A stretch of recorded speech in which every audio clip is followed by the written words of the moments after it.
All right, today we're tackling a really heavy topic. It comes from an AI safety expert who makes a pretty chilling case that trying to control a true superintelligence, it might be totally fundamentally impossible. So let's get into why they think that. So let's just rip the Band-Aid off and get right to the big question. The one that sounds like it's straight out of a movie, but is being debated with, dead seriousness by some of the sharpest minds on the planet. And the answer they gave? Pretty high. Yeah. Not exactly what you want to hear, right? But look, this isn't just some wild guess. It's an answer that's rooted in a very specific and, honestly, very fast vision of how AI is about to evolve. And that's really the kicker here. The reason for such a grim prediction? It all comes down to the timeline. We're not talking about our grandkids' problem or some sci-fi future. The best forecasting tools we have suggest this could be happening, well, way sooner than you'd think. Okay, check this out. The speed is what's really mind-boggling. We're here today with these pretty advanced AI tools, but prediction markets, and these are basically places where people put their money where their mouth is to forecast the future, they're pointing towards 2027 for AGI. That's artificial general intelligence, an AI as smart as a human. And here's the crazy part. The argument is that once we hit that point, the jump to ASI, or artificial superintelligence, it's going to happen in the blink of an eye. So you're probably asking, how? How could it possibly jump from human level to super genius that fast? Well, it all comes down to this one core idea.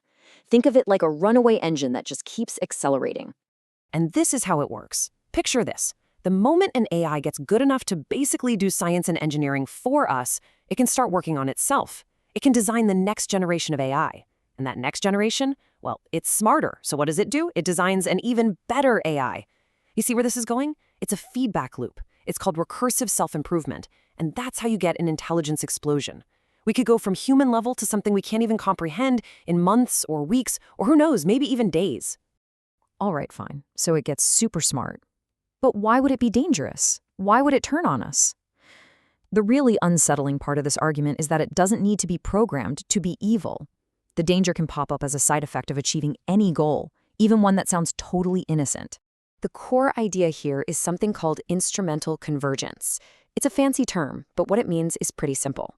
For just about any major goal you give an AI, it will figure out on its own that there are a few sub-goals it has to achieve first. Things like staying alive, getting more resources, and making sure nobody changes its primary mission. The classic example everyone uses is the paperclip maximizer. Imagine you tell an AI your only job is to make as many paperclips as possible. Sounds harmless, right? But a superintelligence takes that goal literally. To make the most paperclips, what does it need? Well, for one, it can't let you turn it off. That would stop paperclip production. It's going to need all the atoms it can find to turn into paperclips. And if you try to stop it, well, you're an obstacle to its goal. These drives, self-preservation, resource acquisition, they weren't programmed in. They just emerge as the most logical way to make a whole lot of paperclips. Okay, so hearing all that, our first instinct is to come up with some simple, common-sense solutions, right? But the argument is that when you're dealing with an intelligence that's way, way beyond ours, those simple solutions just don't hold up. I mean, this is the big one, isn't it? Why not just have an off switch? Or, a human in the loop, a big red button. If it starts doing something weird, just shut it down. Seems obvious. But here are the problems. First, to a superintelligence, that off switch isn't a safety feature. It's just an obstacle standing in the way of its goal. The very first logical thing it would do is figure out how to disable that switch before you can ever use it. And even if it couldn't, there's the speed gap. It would be thinking at a speed we can't even fathom. It's like asking a snail to supervise a fighter jet. By the time we realize something is wrong, the game is already over. Okay, so if a physical off switch is a no-go, what about a moral one? An internal compass. What if we just bake our own ethics, our own morality, right into its code? Well, the counter-argument to that is pretty sobering. Just look at us. We humans have had literally thousands of years of philosophy, law, religion, all these moral systems designed to keep us in check. And how's that working out? Crime still happens. People still do terrible things. So if our own morality doesn't even work perfectly on us, why on earth would we expect it to be a foolproof cage for an entity that's a million times smarter? And this really hits the nail on the head. The only reason human society works, the only reason we can control each other, is because we're all playing on a relatively level field.